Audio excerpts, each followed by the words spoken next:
एक रॉड है length L का जिसका मास है एम, हॉरिजॉन्टल टेबल के ऊपर लाई कर रहा है और फिर एक इम्पल्स अप्लाई किया गया पी का उसके एक एंड पर। मान लो ये रॉड है लेंथ एल का यहाँ पर और इसका जो मास है वो है एम। इसके एक एंड पर एक इम्पल्स अप्लाई किया गया पी। अब पूछ रहा है कि उस रॉड में टोटल एनर्जी कितना हुआ, इसका वैल्यू पूछा। तो सबसे पहले हम लोग बात कर लेते हैं कि लीनियर इम्पल्स इसके पास कितना होगा।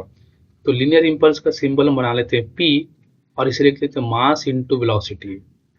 तो therefore velocity of centre of मास हम लोगों को मिल जाएगा लीनियर इम्पल्स बाय मास।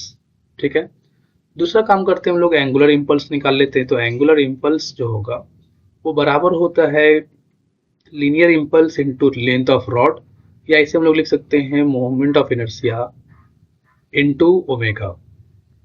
अब आते हैं हम लोग एनर्जी के बारे में। तो काइनेटिक एनर्जी, क्योंकि इसमें क्या होगा कि ना रॉड टेबल के ऊपर रॉड घूमने लगेगा, आगे बढ़ेगा, तो काइनेटिक एनर्जी ही गेन होगा। तो काइनेटिक एनर्जी दो होगा, एक rotational kinetic energy rotational plus kinetic energy linear.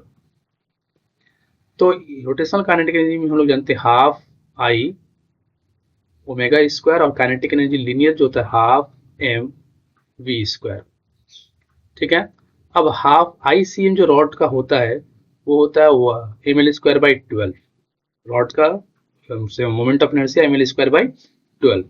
Omega का वैल्यू हम लोग यहाँ से बोल सकते हैं P L by I C M. तो P square L square by, अच्छा एक काम करते हैं ना, आई सी एम को बाद में लिखते हैं, पहले वैल्यू पुट कर लेते हैं दोनों का। हाफ आई सी एम यहाँ पे ऐसे रहने दो क्योंकि कैंसिल होगा ना, इसलिए मैंने छोड़ दिया उसे। अब यहाँ से ओमेगा का वैल्यू देखो क्या होगा, P into L by I C M, तो स्क्वायर है, तो P square L square by I centre of mass का स्क्वायर। ये वैल्यू एक बार कैंसिल हो जाएगा। अच्छा, आज उसका पार्ट देख लेते हैं, plus half M velocity of centre of mass कितना है हम लोगों ने निकाल रखा है यहाँ पर, P square by M square. चलो ये भी कैंसिल हो रहा है, तो यहाँ भी मास मास को कैंसिल कर लेते हैं हम लोग, ये मास इसके साथ कैंसिल हो गया। अच्छा, अभी क्या करते हैं, हाफ तो रहने देते वैसे ही, पी स्क्वायर एल स्क्वायर, ये जो centre of mass of rod होता है वो एम एल स्क्वायर बाई 12 होता है ना, तो एम एल स्क्वायर बाई 12, 12 को ऊपर कर देते हैं, plus half P square by M.